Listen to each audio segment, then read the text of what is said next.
창세기 17장 9절부터 14절까지 우리 다 같이 한 목소리로 읽도록 하겠습니다. 시작. 하나님이 또 아브라함에게 이르시되 그런즉 너는 내 언약을 지키고 내 후손도 대대로 지키라. 너희 중 남자는 다 할례를 받으라. 이것이 나와 너희와 너희 자손 사이에 지킬 내 언약이니라. 너희는 양피를 베어라. 이것이 나와 너희 사이의 언약의 표징이니라. 대대로 남자는 집에서 난 자나 혹 너희 자손이 아니요 이방 사람에게서 돈으로 산 자를 물어나고 난 지 8일 만에 할례를 받을 것이라. 너희 집에서 난 자든지 너희 돈으로 산 자든지 할례를 받아야 하려니 이에 내 언약이 너희 살에 있어 영원한 언약이 되려니와 할례를 받지 아니한 남자 곧 그 양피를 베지 아니한 자는 백성 중에서 끊어지리니 그가 내 언약을 배반하였습니다. 아멘. 오늘 본문을 중심해서 할례의 언약이라는 제목으로 말씀을 증거하도록 하겠습니다. 여기 중심 주제는 할례의 언약은 구속의 언약이다라고 하는 것을 우리에게 깨닫게 하시기 위한 목적이죠. 그래서 할례의 언약의 의미를 알아야 됩니다. 근데 할례는 아브라함으로부터 시작이 됩니다. 아브라함이 아브라함으로 바뀌면서 제일 먼저 할례 언약을 주셨죠. 영적인 속사람을 하나님과 호흡할 수 있도록 숨구멍을 터 주셨죠. 그리고 난 이후에 바로 이어서 할례 언약을 하라라고 말씀하십니다. 이 하나님과의 언약의 표로서 할례를 받게 하신 거예요. 그러니까 할례는 이스라엘 백성의 영원한 언약의 표징이었다 이렇게 말합니다. 그러나 신약의 그리스도인들에게는 할례를 금지시켰습니다. 신약의 그리스도인들이 할례라면 저주를 받는다. 할례를 못하겠습니다. 그러니까 할례는 예수님이 오시기 전 오실 예수님을 기다리는 구약 사람들에게 허락하신 거예요. 그래서 오늘 본문에 아브라함에게 주신 언약을 할례 언약인데 이 언약을 영원한 언약이라 그렇게 말합니다. 이 영원한 언약은 아브라함의 자손에게만 비친 언약이에요. 그래서 성경에서 구약에 영원하다, 영원한 언약이라는 단어가 나오면 이방인에게 해당되는 것이 아니라 이스라엘 백성들, 즉 아브라함의 후손들에게만 해당되는 거예요. 그러므로 안식일을 영원히 지켜라, 할례를 영원히 행하라 라고 하는 말씀을 가지고 율법주의나 안식교나 안상원 증인이나 이단들이 나오게 되죠. 구약에 영원한 언약을 했으니까 영원히 지켜야 된다는 얘기가 아니냐라고 해서 우리를 미혹시키는 거예요. 그런데 영원이라고 할 때는 이씨 집안의 영원히, 김씨 집안의 영원히 그러지 김씨 집안 외에는 해당되지 않는 것처럼 아브라함의 자손들에게만 해당되는 언약이다. 그럴 때 영원하다라고 한 거. 이거 한마디만 이해를 해도 이단한테 넘어가지 영원한 언약이기 때문에 지켜야 된다라고 미혹시키는 이단한테 넘어가지 않습니다. 그래서 이 언약의 표로 할례를 하게 하셨는데 할례 언약이라 이렇게 말합니다. 그러니까 할례 자체가 언약이 아니에요. 할례를 통하여 언약을 세워주셨다. 할례를 통해서 뭘 세워요? 언약을. 그래서 언약의 표징으로 할례를 행하셨는데 이스라엘 백성들은 누구나 할례를 행하라. 할례를 행하지 않으면 이스라엘 백성들로서 하나님 앞에 끊어지게 된다. 이렇게 말합니다. 그런데 예수님 이 땅 오심으로 할례의 예표가 끝나고 갈라디아에서는 할례를 행하지 말지니 예수님 오시고 난 이후에도 계속 할례를 주장하기 때문에 갈라디아에서는 영원히 저주를 받을 것이다 이렇게 말합니다. 여기 계신 분들 중에 할례를 행하신 분도 있고 무할례자도 있어요. 그러나 할례를 행했던 무할례든 관계없이 이방인이기 때문에 우리에게는 해당되지 않는 거예요. 종교적인 의미로 한 것이 아니기 때문에 난지 8일 만에 건강법으로 할례를 하는 거죠. 그런데 아브라함 시대는 언약의 표로 할례를 행했고, 지금 우리 시대는 할례는 언약의 표징을 한 게 아니고 자기 자신의 건강을 위해서 하는 것이 좋다. 근데 지금 율법주의자들은 할례도 받아야 된다고 이렇게 주장하는데, 초대교회도 할례를 행해야지 구원받는다라고 주장했던 단체가 갈라디아주의가 그런 이단이었습니다. 할례에 대한 의미를 좀 살펴보겠습니다. 첫째, 할례는 오늘 17장에 보면은 언약의 표징으로 주셨다 이렇게 말합니다. 뭘로 주셨어요? 언약의 표징. 성경은 하나님께서 죄인들을 구원하시기 위해서 메시아를 보내주신다는 언약의 책입니다.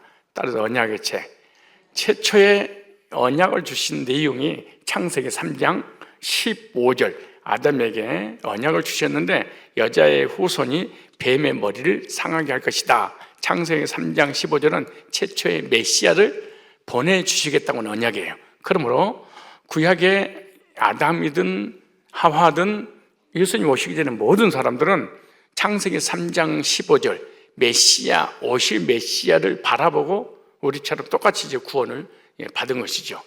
그런데 창세기 3장 15절을 이어받은 사람이 창세기 12장 갈대아우르 그리고 하나님께서 갈대아우르에서 살고 있는 아브라함을 부르심으로 그 약속을 이어받은 사람이 바로 아브라함이다. 그래서 아브라함에게 주신 최고의 언약이 아브라함 후손으로 그리스도가 오실 것이다 라고 하는 창세기 3장 15절을 이어받은 거죠.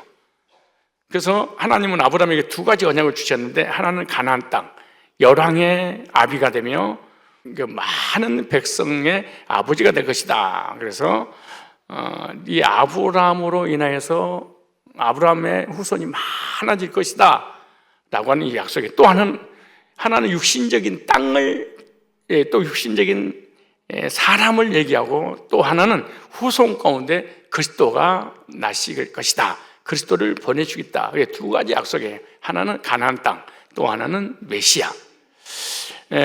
이 말씀을 로마서에 아브라함의 후손을 향해서 씨라고 그랬습니다. 그 씨는 누구냐? 아브라함의 후손으로 오실 그리스도 이렇게 말해요. 그래서 로마서 9장 5절에 이렇게 말해요. 조상들도 저희 것이요 육신으로 하면 그리스도가 저에게서 나셨으니 저는 만물 위에 계셔 세상의 찬양을 받으실 하나님이시니라. 아멘. 또한 하나님의 말씀에 폐하여진 것 같지 않도다. 이스라엘에서 난 그들 다 이스라엘이 아니요 또한 아브라함 씨가 다 그 자녀가 아니라 오직 이삭으로부터 난 자라야 내 씨라 칭하리라 하셨으니, 곧 육신의 자녀가 하나님의 자녀가 아니라 오직 약속의 씨로 여기심을 받느니라. 오직 약속의 자녀가 씨로 여기심 받느니라. 그래서 이 말씀을 갈라디아서 3장 16절에 이렇게 말씀하셨어요. 이 약속들은 아브라함과 그 자손에게 말씀하신 건데 여럿을 가리켜 그 자손이라 하지 않냐고, 오직 한 사람을 가리켜 네 자손이라 하셨으니 곧 그리스도시라 이렇게 말씀하는 거예요. 그러니까 육신적으로 표면적으로 드러나는 아들은 이삭이 맞아요. 근데 아브라함과 이삭과 야곱으로 이어져서 아브라함의 혈통으로 메시아를 보내주겠다고 한 거죠. 그분이 누구예요? 신약의 그리스도시요. 그래서 이 아브라함의 후손을 통하여 언약을 주셨는데 그 언약은 메시아의 언약입니다. 아브라함의 후손으로부터 그리스도가 나으실 것을 믿는 믿음의 표로 할례를 행하라 그런 거예요. 그러니까 할례를 행하면서 누구를 기다리는 거예요? 메시아를. 나를 통하여 예수님이 오실 것이야. 그래서 할례 자체가 중요한 게 아니고 할례를 통하여 내 씨로 예수님이 오실 것이다, 예수님을 보내주실 것이다 라고 하는 거죠. 그래서 그리스도를 믿는 이스라엘 백성 누구나 그래서 할례를 행하라 이렇게 말한 거예요. 예수님 오시기 전 얘기예요. 그래서 씨가 온다는 것은 아주 중요한 약속인데, 씨를 보내주겠다, 씨가 오셨다, 그게 이제 초림입니다. 그런데 하나님께서 우리 인간을 창조하실 때 이미 아브라함의 허리에서 메시아가 나올 것을 믿어서 예언하신 거예요. 그러니까 아브라함은 남자고 이 사라는 뭐예요? 여자잖아요.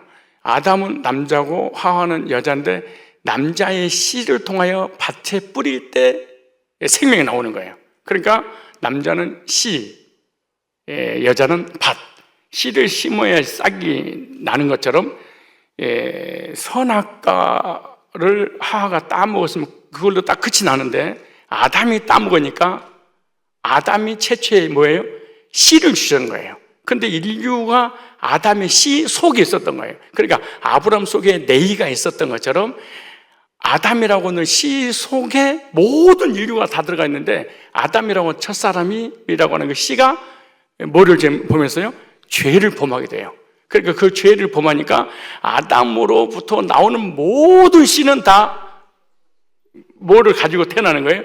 죄를. 그래서 한 사람 아담으로 말미암아 죄가 들어오고 아담이 죽은 것처럼 모든 사람이 죽게 되었다고 넘어서 6장이 그렇게 말씀하는 거예요. 그래서 아담의 허리 속에, 씨 속에 인류가 다 들어가 있는 거예요. 그러니까 온 인류가 아담의 허리 속에서 있었다가 한 명씩 70억인 거 다 나온 거죠. 근데 아담이 선악과를 따먹고 그 씨가 뭐를 줬어요? 죄를 줬어. 그러니까 그 씨가 뿌려질 때마다 다 뭐가 나오는 거예요? 죄인이 나오는 거예요. 그래서 죄인들이 퍼지는 거예요. 그래서 의인은 한 사람도 없는 이유가 아담의 씨 때문에 그런 거예요. 그래서 이 아담의 씨는 사명의 씨예요. 죽게 만들어요. 멸망의 길을 가게 만들어요. 그래서 아담의 씨 말고 새로운 씨가 있어야 돼. 그래서 새로운 씨를 아브라함의 후손들에게 보내주시겠다라고 하는 게 그게 바로 새로운 씨입니다. 따로 새로운 씨. 그게 새로운 씨가 뭐예요? 이 땅의 씨도 안 돼요. 하늘에서 내려온 하나님의 생명이어야 돼요. 그래서 그리스도를 씨로 보내기 위해서 택함 받은 사람이 아브라함이다 라고 하는 거예요. 그래서 아브라함을 아브라함이라, 영적인 숨구멍을 열어주셨다는 것은 너를 통하여 우리가 영적으로 숨 쉴 수 있는, 하나님 만날 수 있는 그리스도를 보내주시는데, 이 씨는 사망의 씨가 아니고 생명의 씨라 이렇게 말씀하죠. 그래서 가장 중요한 것은 너희 자손 아브라함을 통하여 그리스도가 오게 하시겠다고 하는 언약이에요. 그래서 유대인들은 지금도 아이를 낳으면 그 아이가 그리스도가 아닌가. 그러니까 아담이 그 가인을 낳자마자 생각하기를 창세기 3장 15절의 성취구나 그렇게 생각한 거예요. 아무튼 아브라함의 후손 중에 남자들이 결혼을 해서 아들을 낳으면 이분이 메시아가 아닌가? 메시아 숭배 사상이 시작된 거예요. 이분이 구원자가 아닌가 이렇게 생각한 거예요. 그런데 예수님이 이 땅에 오셨는데 유대인들은 오실 메시아를 지금도 기다리고 있잖아요. 그렇게 지금도 자기 후손 아들이 나오면 무슨 생각이? 이분이 바로 내가 아브라함의 혈통으로 이어지는 그 씨기 때문에 새로운 씨 메시아를 주신 거 아니야? 라고 그들이 생각을 하고 있는 거죠. 그래서 이 유대인들이 자식을 낳는 것이 바로 하나님의 일이고 하나님의 약속을 이루는 일이기 때문에 어떻게 해서라도 후손을 퍼뜨리려고 몸부림을 치는 거죠. 그러므로 생식기의 표를 후손의 그리스도가 오신다는 것을 믿음으로 보여주시는 것인데, 백성들을 통하여 오실 이 그리스도를 미리서 바라보고 구원을 받게 하려고 할례 언약을 표적으로 주신 거예요. 그래서 이스라엘 백성은 몸에 언약의 표가 있었던 거예요. 이스라엘 백성을 통하여 누가 오시는 거예요? 그리스도가. 그 표가 뭐예요? 할례. 할례는 언약의 표고 믿음의 표였다. 그래서 구약 사람들은 멀리서 바라보고 예수님을 환영했다 이렇게 말합니다. 그러니까 한 4,000년 역사 속에 이스라엘 백성들은 멀리서 바라봤다는 말은 언젠가 아브라함의 후손을 통하여 이 사망의 씨 문제를 해결하고 생명의 씨를 주셔서 영생을 주실 것을 사모하며 바라봤다 이렇게 말하죠. 그것이 히브리서 11장 13절에 나옵니다. 이 히브리 11장 13절에 이 사람들은 다 믿음을 따라 죽었으며 약속을 받지 못하였으되 그것들을 멀리서 보고 환영하며 또 땅에서는 외국인과 나그네임을 증언하였으니. 그러니까 예수님 오시기 전에 구약 사람들은 아브라함의 혈통으로 오실 생명의 씨를 환영하고 바라봤다. 이 말은 그분이 오시면은 내가 죄 문제를 해결받고 영생을 얻게 된다라고 바라보면서 구원을 받은 거예요. 우리는 오신 예수님을 믿고 구원받지만 그들은 오실 주님을 바라보면서 구원을 받게 돼요. 그래서 메시아는 사람의 몸에서 태어날 것을 예언했기 때문에 할례 언약을 주신 거야. 메시아가 오시면은 사람의 몸을 통해서 오시는구나. 그러니까 하나님이 사람으로 오시는구나. 그래서 뭘 한 거예요? 할례 언약. 그러니까 할례를 통하여 언약을 잡았는데 그 언약의 주인공이 누구예요? 예수님. 근데 저와 여러분들은 할례할 필요가 있어요, 없어요? 없습니다. 왜냐? 예수님은 초림으로 오셔서 구속을 완성하셨고, 두 번째 오실 예수님은 하늘로부터 강림하시기 때문에 더 이상 할례가 필요 없다라고 하는 거예요. 초림 때 이미 예수님이 오셔버렸어. 그리고 오시기 전까지 할례를 행해야 돼. 근데 오시고 난 다음에는 이제 초림하주는 사람의 몸으로 오시지 않아요. 전능하신 하나님의 이름으로, 하나님의 능력으로 오시는 거예요. 그래서 신약에는 재림을 하늘에서 오시기 때문에 하늘을 바라보라 그렇게 말씀하지요. 그래서 할례를 행한 것은 나의 후손을 통해서 메시아가 올 것이라는 것을 믿음으로 행했다라고 생각하시면 됩니다. 그래서 사도행전 7장 8절에 한번 찾아보실래요? 사도행전 7장 8절에 할례 언약을 아브라함에게 주셨더니 그가 이삭을 낳아 여드름 만에 할례를 행하고 이삭이 야곱이 우리 12조상을 낳으니 이렇게 말해요. 그러니까 할례 언약을 아브라함으로부터 출발했어요. 그러니까 아브람으로부터 출발한 게 아니고 아브라함으로부터 출발을 한 거죠. 무슨 말이냐? 헷불 언약은 이스라엘 백성들을 애굽에서 출애굽해서 가나안 땅을 줄 거야 라고 헷불 언약을 했고, 이 할례 언약은 아브라함으로 이름을 바꿔주고 난 다음에 했어요. 그러면 결국 그 숨통을 열어주신 분이 누구라는 거예요? 메시아, 예수님. 그래서 아브라함은 예수님을 바라보고 구원을 받은 사람이죠. 요한복음 8장 56절에도 그렇게 말해요. 그래서 이스라엘 백성들은 사람의 몸에 언약의 표가 있었던 거죠. 그러니까 정통 이스라엘 백성이냐 아니냐 그걸 어떻게 알 수 있냐? 표를 보면 알아요. 창세기 17장 10절에 언약의 표징이라 그런 말하잖아요. 너희 중 남자는 다 할례를 받아라. 이것이 너희와 너희 후손 사이에 지킬 내 언약이라. 그래 할례가 언약이 아니고 할례를 통하여 언약을 주셨는데 그 할례의 언약은 뭐냐? 바로 아브라함의 후손을 통하여 메시아가 오실 것이다. 그러니까 할례를 행할 때마다 누구를 기다리는 거예요? 메시아를. 무슨 씨예요? 이거는 생명의 씨이신 그리스도를 바라보게 한 거죠. 그래서 이스라엘 백성이 언약에 믿는 표로 할례를 행했는데 이것이 아주 중요합니다. 자, 두 번째, 할례는 뭐냐? 구속에 대한 언약의 표였습니다. 따라서 합시다. 구속에 대한 언약의 표. 그러니까 할례를 행할 때는 뭘 흘리게 되는 거죠? 피를 흘리는 의식이죠. 그래서 할례를 행하면 반드시 피가 나오게 되어 있어요. 그리고 신체의 가장 중요한 부분에 피를 흘리고 고통을 당해야 됩니다. 고통을 통해서 하나님의 언약을 믿는 믿음을 갖게 만드신 거예요. 그러니까 난지 며칠 만에? 8일 만에. 그런데 과학적으로 상처가 가장 빨리 아무는 시기가 8세 때라 이렇게 말합니다.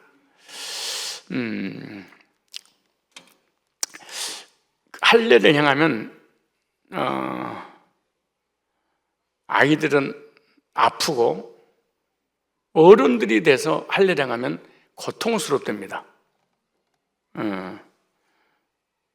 그래서 할례란 말은 히브리어로 잘라낸다 이런 의미를 가지고 있어서 잘라낸다. 멀쩡한 살을 다 잘라내버리는 거예요. 그러고서 피가 나올 거 아니에요.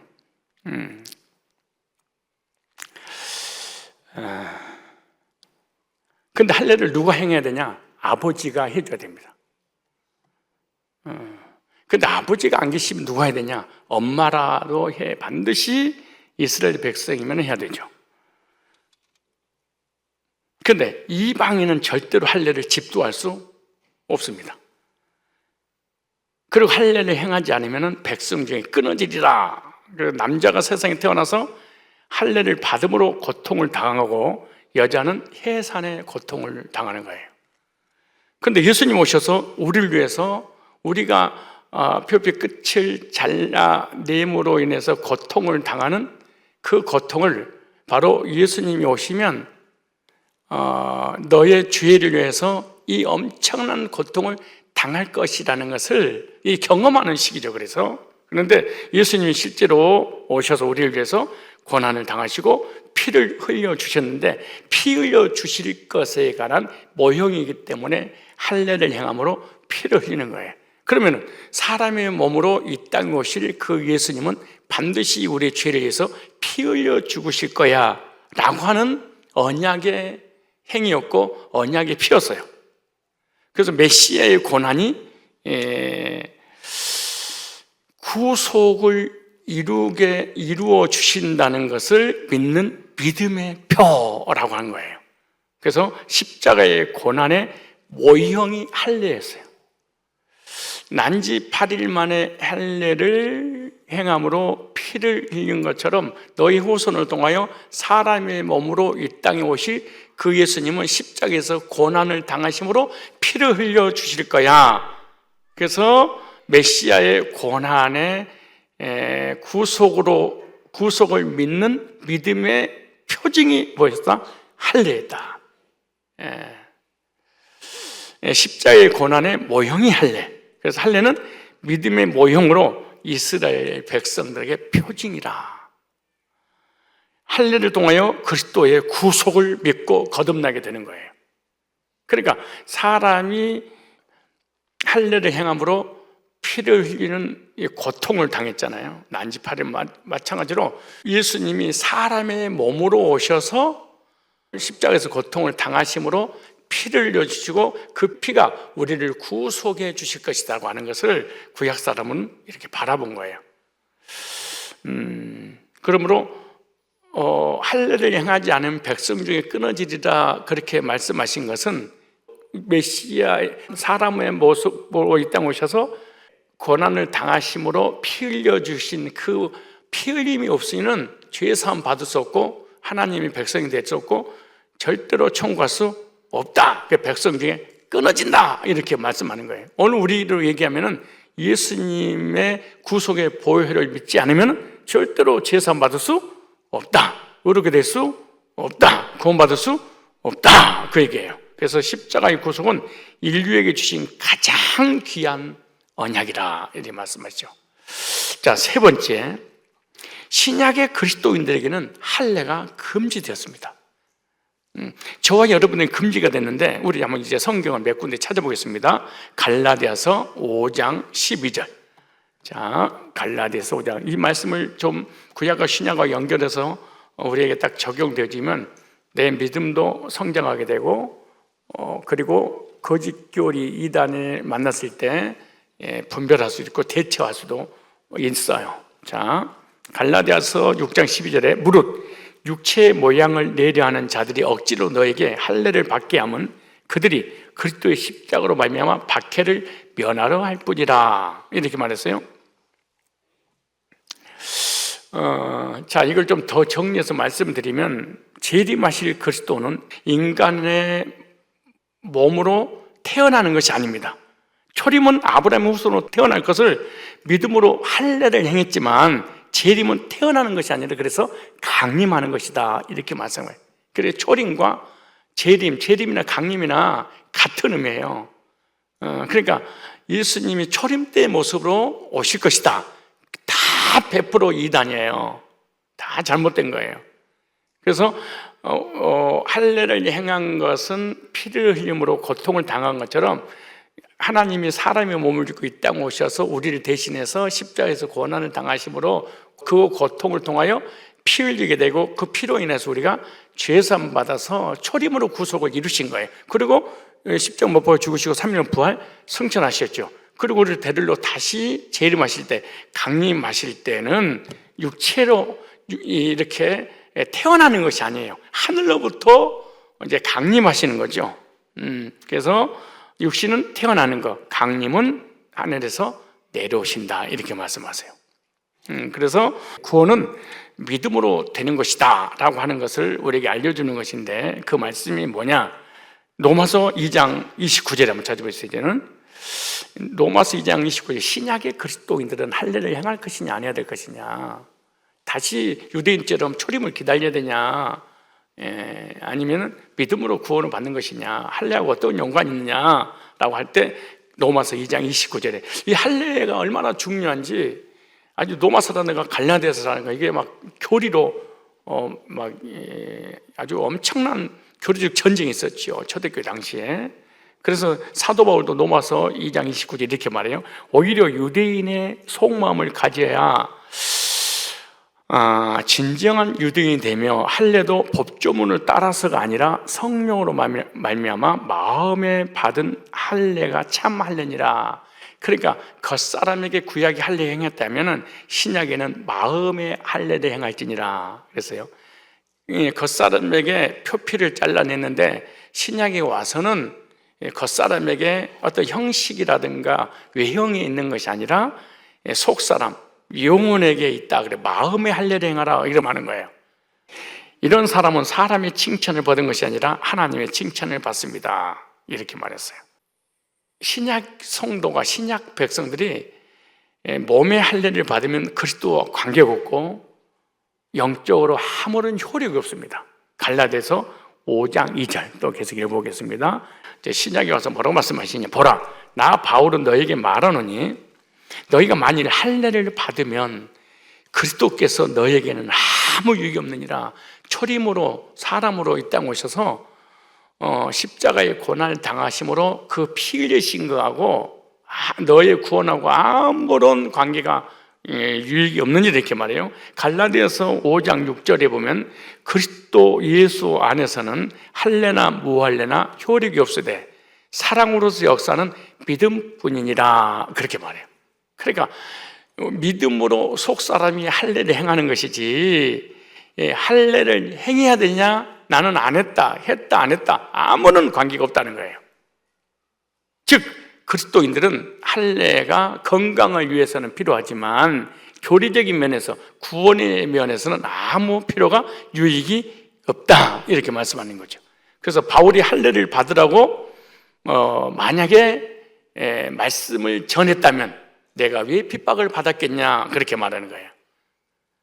유대인들에게 핍박받을, 고난받을 필요가 뭐가 있었겠냐? 갈라디아서 5장 11절 잡으세요. 갈라디아서 5장 11절. 그러니까 할례를 행하지 않음으로 인해서 엄청난 박해를 받은 거죠, 바울이. 자, 형제들아, 내가 지금까지 할례를 전한다면 어찌하여 지금까지 박해를 받으리요? 그리했으면 십자가의 걸림돌이 제거되었으리니. 갈라디아 6장 13절에 할례 받은 그들이라도 스스로 율법을 지키지 아니하고 너희에게 할례를 받게 하려는 것은 그들이 너희로 육체로 자랑하려 함이라, 이렇게 말씀하세요. 여기 갈라디아서 6장 15절 보세요. 6장 15절에 할례나 무할례가 아무것도 아니되, 할례를 행했냐 안 했냐. 그러니까 할례를 구약에도 해도 구원 못 받아요. 왜냐?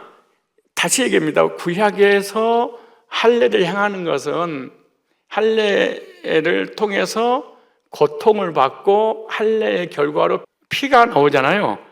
마찬가지로 아브라함의 후손을 통하여 사람의 몸으로 이 땅에 예수님 오시면 고난을 받고 십자가에 피 흘려 죽으심으로 그 피가 모든 죄에서 사해 줄 것이니라, 이렇게 환영하고 미래를 바라보고 구원을 받은 것이지, 그냥 나는 아브라함의 후손이니까 그냥 할례를 안 하면은 백성 중에 끌어지니까 그냥 할례를만 하는 거예요. 육신적으로, 외형적으로만. 그러면 천국 갈 수 없어, 그 말이에요. 이 말씀을 이해가 가세요? 그러니까 포경 수술만 한다면 그것이 무슨 의미가 있겠냐? 그 포경 수술을 통하여 예수님이 뭘 받은 거예요? 너를 위해서 이렇게 고통을 받고 피 흘려 주시고 그 피가 모든 죄를 사해 주실 것이야 라고 바라봄으로 구원받고 육신적으로는 아브라함 혈통의 자격이 주어진다고 말이에요. 이해가시죠? 포경수술을 영적으로 적용을 하니까 그 포경수술의 그 고난의 고통의 결과가 피를 흘린 것처럼 메시아가 오시면 고난을 통하여 피 흘려 그 피가 사망에서 생명으로 인도해 주실 것이다 라고 바라봄으로 환영했다고 히브리 11장 그랬다는 거예요. 그러니까 할례만 행해가지고 구원받을 수 없어. 이스라엘 백성이 끊어지진 않아. 그러나 천국 갈 수는 없는 건데 바라봄으로 구원받을 수 있었다는 거예요. 이해가시죠? 근데 그것이 재림이 아니고 뭐였다? 초림이었다. 그래서 초림 예수님 실제로 오셨어. 그러니까 할례 언약의 주체 대신 예수님 오셨으니까 더 이상 할례를 했냐 안 했냐, 포경수술 했냐 안 했냐, 이거는 아무 유익이 없다는 거예요. 자, 갈라디아서 2장 12절 보세요. 왜 사도 바울이 그렇게 유대인들에게 핍박을 받은 이유가 뭐냐? 할례를 받지 마라. 할례를 받았든 안 받았든 이방인이든 유대인이든 아무런 복음하고 구원하고 관계 없느니라 라고 하니까 할례를 행해야지 하나님의 언약이 이루어진다고 하는 그들이 가만두지 않는 거예요. 죽이려고 그런 거예요. 그래서 할례를 주장하면 뭐라고 하냐? 갈라디아 2장 12절에 그의 책망받을 일이란 이런 것이었습니다. 계파가 공동 번역을 얘기하는 거예요. 이방인 교우들과 한 자리에서 이 계파, 베드로를 얘기하는 거예요. 이방인 교우들과 한 자리 음식을 먹고 있었는데 야고보가 보낸 사람들이 들어오자 그는 할례를 주장하는 그 사람들이 두려워서 슬그머니 그 자리에서 물러나갔습니다. 그러니까 자, 신천지라든가 안상홍이라든가 정명석이라든가 여호와 증인 지방교회 여러 이단들이 캐톨릭이라든가 교회 와서 복음 듣고 구원받고 간증을 하잖아요. 구원받고 간증하면은 그 사람이 거듭 났기 때문에 과거의 모든 교리는 머릿속에 싹 지워졌다 이렇게 생각하면 안 돼요. 예를 들어서 불교인이 교회 와서 예수 믿고 딱 구원을 받았어. 구원받고 여러분 예수님은 그리스도십니다. 그리스도를 믿으면 단번에 영혼이 온전게 돼서 영원한 천국에 들어가게 됩니다. 그런데 이제 믿으시기를 바랍니다. 그러면 우리는 아멘 그러잖아요. 근데 이제 불교 다닌 사람은 나무 아버지 다불 관세음 보살, 그러니까 나도 모르는 사이에 옛날 들었던 그것들이 속에 내재돼서 튀어나오는 거예요. 그게 한꺼번에 싹 사라지지 않아. 말씀을 들어도 긴가 민가 맞는가 틀린가 막 이게 헷갈릴 때가 많이 있어요. 오래 걸려요. 빠져나가려면. 그리고 말씀을 듣다가 자기가 있었던 이단 단체 교리가 비슷한 것이 나오면 똑같네? 거기가 맞을지도 모르네? 이렇게 헷갈릴 수도 있어요. 무슨 말이냐? 그렇게 기다려줘야 돼. 그건 아니구만! 이렇게 막 지적하고 남의 구원을 막 평가하고 받았냐 못 받았냐 이래서는 안 돼요. 한꺼번에 싹 사라지잖아요. 조금씩 말씀이 들어가면서 사라지게 되는 거죠.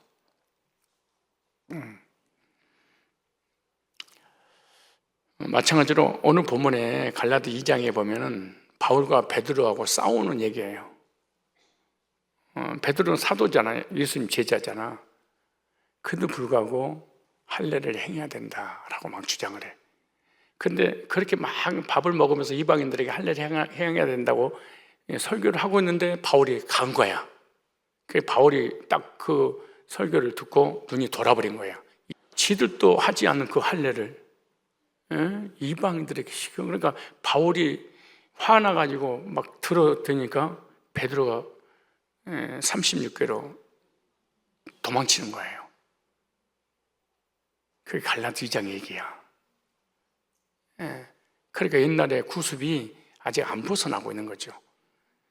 그래서 막 하나님의 종인 베드로를 막 비판하고 판단하고 막 정죄하고, 그러고 난 다음에 괴로운 거야. 양심의 가책을 받고, 내가 또 율법으로 판단하고 정죄했구나. 그리고 너무 괴로우니까 갈라디 2장 20절을 기록한 거예요. 내가 그리스도와 함께 십자가에 못 박혔는데, 내가 살지 않았는데 또 내가 살아서 형제를 판단하고 비판하는구나. 그래서 그 배경, 그 상황을 딱 봐야 돼.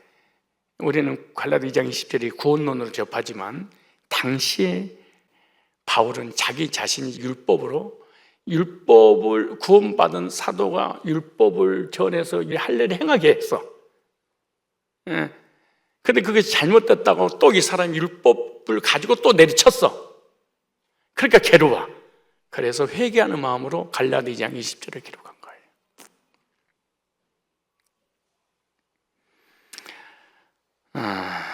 그런데 유대인들에게 주어진 특별한 구별법이 몇 가지가 있는데, 그것이 표중으로 주신 것 중에 하나가 할례고 또 하나는 안식이래요.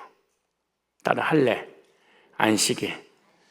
그래서 할례든 안식일이든 그 표징이 남아있으면 이방인과 유대인이 자동적으로 구별이 돼버려. 그래서 하나님께서 안식일과 할례를 없애버린 거예요. 왜? 이방인들의 구원의 반열로 동등하게 하나님 자녀로 세우기 위해서 그런 거예요.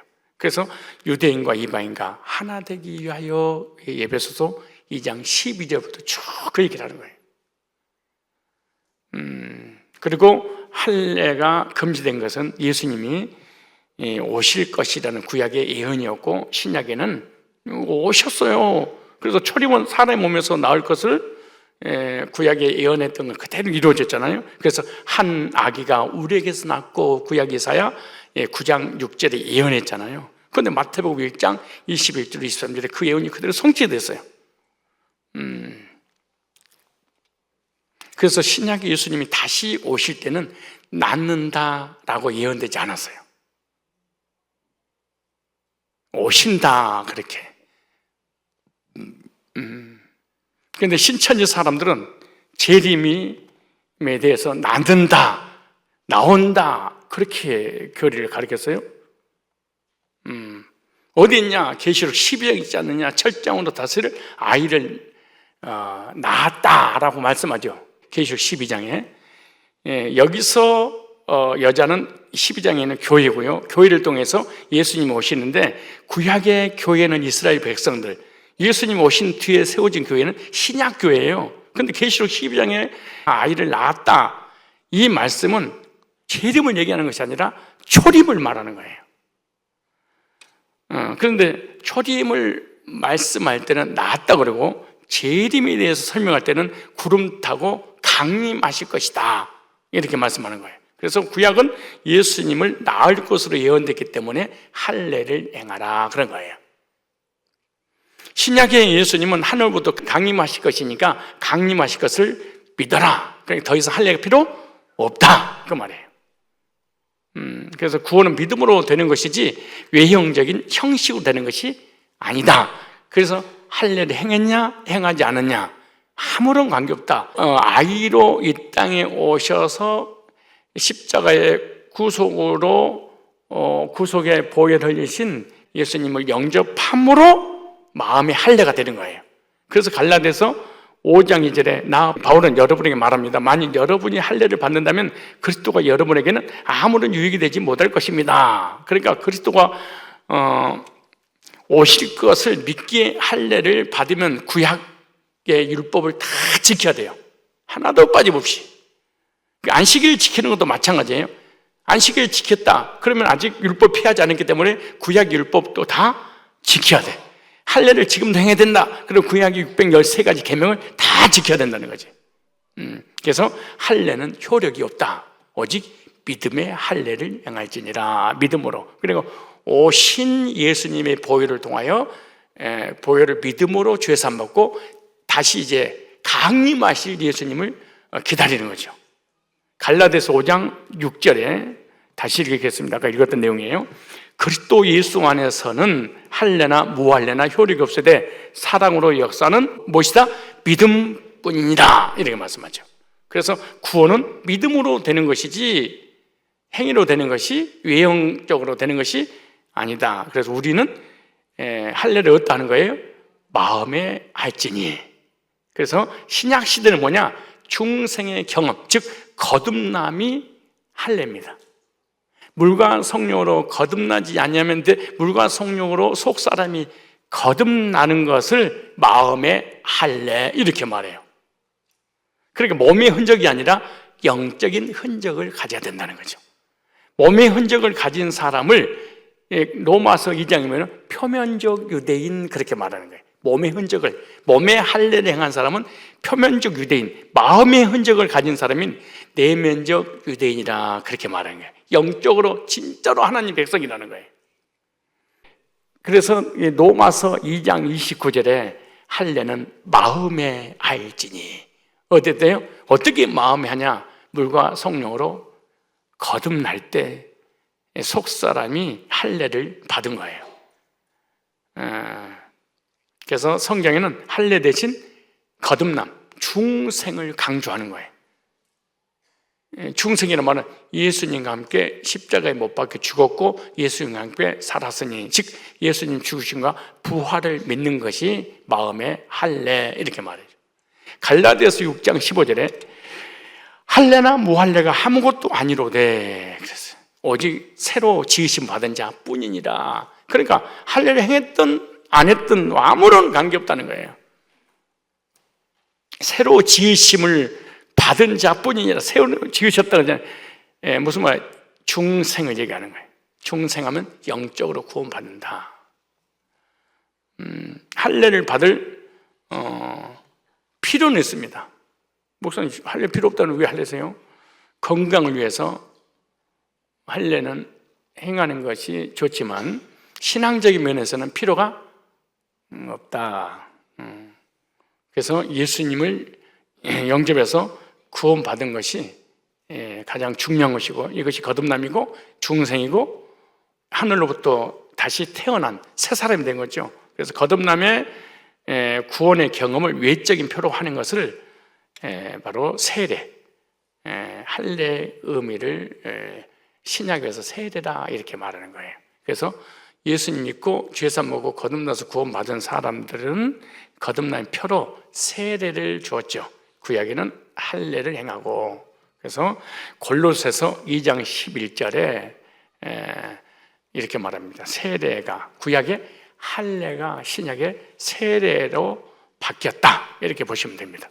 그리고 구약에 정리하면 할례 자체가 구원이 아니듯이 신약에도 세례 자체가 구원이 아니에요. 구약의 할례는 오실 메시아의 고난의 보혈을 바라봄으로 할례 언약을 행했고, 그래서 구원받았고, 신약에는 오신 예수님의 구속을 믿음으로 세례를 받았는데 그 세례는 구원의 표 이렇게 말해요. 그래서 할례는 외적인 몸에다가, 그 신약에는 마음의 할례, 중생. 그래서 세례는 사람 앞에서 구원의 표로 교회의 지체가 되는 것을 의미하는 겁니다. 그래서 중생했다는 표가 세례이지,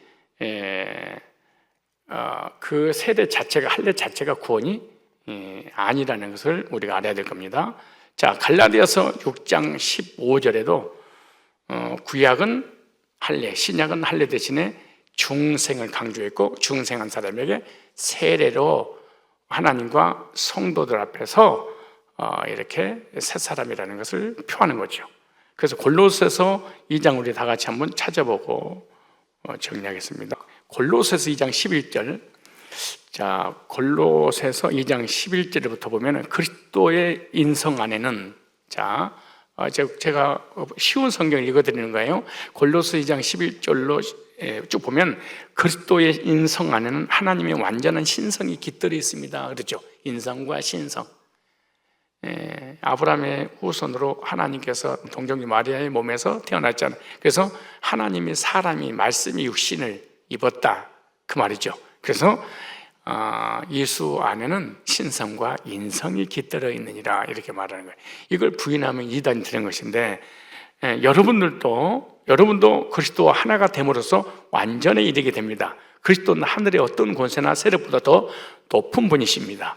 여러분은 세속적인 육체를 벗어버리고 그리스도와 하나가 되어 형식이 아닌 진정한 할례, 곧 그리스도의 할례를 받았습니다. 그리스도를 영접하고 중생했다 그 말이에요. 이것이 진정한 할례라는 거죠. 여러분은 그리스도의 할례, 곧 세례를 받음으로써 그리스도와 함께 묻혔고, 그러니까 구약에는 뭐예요? 할례, 신약에는 구원받은 표로 세례, 이렇게 바울이 기록해놨어요. 또 그리스도와 함께 다시 여보세요. 여러분 그리스도의 할례 곧 세례를 받음으로써 그리스도와 함께 묻혔고 또 그리스도와 함께 다시 살아났습니다. 그리고 예수님 죽으신 건 부활이네. 그리스도를 죽은 자 가운데서 다시 살리신 하나님 능력을 믿었기 때문입니다. 여러분이 전에는 잘못을 저지르고 할례를 받지 않는 이방인으로서 영적으로 죽은 사람들이었으나 이제 하나님께서 여러분들을 그리스도와 함께 다시 살려주시고 우리의 잘못을 모두 용서해 주셨습니다. 그랬어요. 예수 안에서 하나님 용서해 주셨어요. 또 하나님께서 여러 가지 달갑지 않는 조항이 들어있는 안식이라든가 할례라든가 구약이죠. 자, 조항이 들어있는 우리의 빈 문서를 무효하시고 그것을 십자가에 못 박아 없애버리셨습니다. 율법을 구약에 여러 가지 조항들을 없애버리셨어요. 그리고 십자가로 권세와 세력의 천신들을 사로잡아 그 무장을 해제시키고 그들을 구경거리 삼아 끌고 계산의 행진을 하셨습니다. 그러므로 여러분은 먹고 마시는 문제나 명절 지키는 일이나 초생달 축제와 안식일을 지키는 문제로 아무에게도 비난을 사지 마십시오. 이런 것은 장차 올 것의 상징에 지나지 않고 그 본체는 그리스도입니다. 그러니까 구약의 모든 절기 속에 누구를 감춰놓은 거예요? 그리스도를 감춰놓은 거예요. 그러니까 절기를 통해서 메시아를 발견하는 거예요. 안식이라든가 안식일의 주인 예수님이잖아요. 할례의 주체가 누구예요? 메시아. 그런데 그분이 오셨다는 거예요. 그러니까 더 이상 구약적 믿음을 가져서는 안 된다는 거예요. 끝났다는 거예요. 그래서 구원받고 거듭나서 세례를 받은 사람은 하나님과 언약을 맺은 사람이 된 것입니다. 구약의 유대인들에게 주어진 것인데 예수 그때 위해서 할례가 뭔가요? 끝난 거예요. 그러니까 무슨 말이에요? 구약의 율법을 지키는 행위로는 절대로 구원의 길에 들어설 수 없다는 거예요. 자, 로마서 2장 28절에 보니까 그러므로 유대인의 겉모양만 갖추었다 해서 참 유다인이 되는 것이 아니고 몸에 할례 흔적을 지녔다고 해서 참 할례를 받았다고 할 수 없습니다. 오히려 유대인의 속마음을 가져야 진정한 유대인이 되며 할례도 법조문을 따라서가 아니라 성령으로 말미암아 마음에 받은 할례가 참 할례입니다. 이런 사람은 사람의 칭찬을 받는 것이 아니라 하나님의 칭찬을 받습니다. 육체적인 행위로 구원받으려고 하는 건 사람에게 칭찬을 받는데, 그러나 속사람이 예수님 믿어서 구원받은 것은 하나님께 칭찬을 듣는다는 거죠. 오늘날 성도들은 구원받은 경험에 대하여 구원의 확신과 신앙의 분명한 긍지를 가져야 됩니다. 이스라엘 백성들이 저주를 받은 것은 예수님께서 할례 언약을 냈는데 불구하고 계속해서 지금 무슨 말이냐, 구약에는 할례를 행하라고 했는데 예수님이 오셔서 할례의 주체 되신 예수님께서 할례를 당하신 거예요, 십자가에서. 근데 그러므로 패했어. 근데 그걸 계속해서 하려고 그래. 그래서 하나님께서 율법주의자들을 저주를 내리신 거예요. 그래서 구원받은 성도는 거듭난 순간 육적인 할례가 아니라 영적인 심령의 할례를 통해서 중생했기 때문에 육신의 할례는 더 이상 필요치 않는다. 그게 로마서라든가 갈라디아서에 관한 내용을 자세히 말씀하고 있는 거예요. 그래서 신약은 예수를 믿음으로 아브라함의 자손이 되는 거예요. 구약에는 혈통적으로 아브라함의 자손이 되는 거죠. 그래서 할례를 받은 사람은 하나님과 언약을 받은 사람들이었다고 구약 사람들에서 말씀하세요. 그런데 오늘 저와 여러분들은 할례를 통해서 이스라엘 백성들이 하나님과 언약을 맺었다면 우리는 예수 그리스도를 통해서 하나님과 언약을 맺어 하나님의 백성이 되어 하나님께로 가는 것입니다. 저와 여러분 속에 이스라엘 백성들에게는 몸에 할례의 흔적이 있는 것처럼 오늘 우리들에게는 마음속에 할례의 흔적이 있어야 됩니다. 그 흔적이 바로 구원의 확신이고 구원의 감격인 것입니다. 할례는 이스라엘 백성이 주신 중년 언약의 표징이고 신약의 그리스도인들에는 몸에 있는 표징이 아니라 마음의 표징인 중생의 확신이기 때문에 우리 마음속에 예수 피로 죄사함 받고 구원의 확신과 감격이 있다면 우리는 마음의 할례를 행한 사람들입니다. 어떻게 마음의 할례를 행하게 되냐? 복음을 듣고 그 복음을 믿음으로 마음의 구원의 흔적을 하나님이 주신 거죠. 구원의 흔적이신 구원의 확신을 가지고 하나님께 나아가는 저와 여러분들이 되시기를 주의 이름으로 축복합니다. 우리 다 같이 기도하고 돌아가겠습니다. 구약의 이스라엘 백성들에게 언약의 표징으로 몸의 할례를 행하게 하시고 신약의 그리스도인들에게는 겉사람인 몸에게 있는 표징이 아니라 말씀이 육신을 입고 사람의 몸에서 태어나셔서 나의 죄를 위해 십자가 피 흘려 죽으심으로 구속을 이루어주신 예수님을 영접함으로 죄사함과 구원의 확신을 속사람 마음의 구원의 표징을 주심을 진심으로 감사합니다. 주님, 저희들이 물과 성령으로 거듭난 것이 그리고 거듭나서 구원받은 것이 외형적인 행위나 노력으로 되는 것이 아니라 내적으로 그리스도를 영접함으로 믿음으로 아브라함의 자손 되게 해주셨사오니 진리의 말씀 붙잡고 내적으로 구원의 확신과 감격으로 주님을 섬기는 저희들의 삶이 되도록 인도하여 주시옵소서.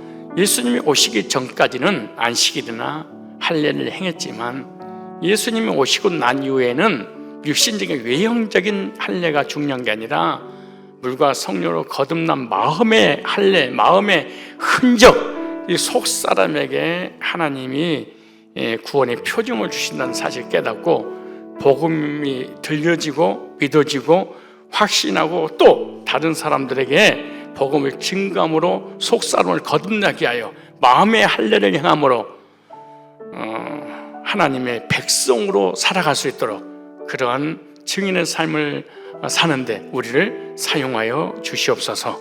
예수님의 거룩하신 이름으로 기도드리옵나이다. 아멘.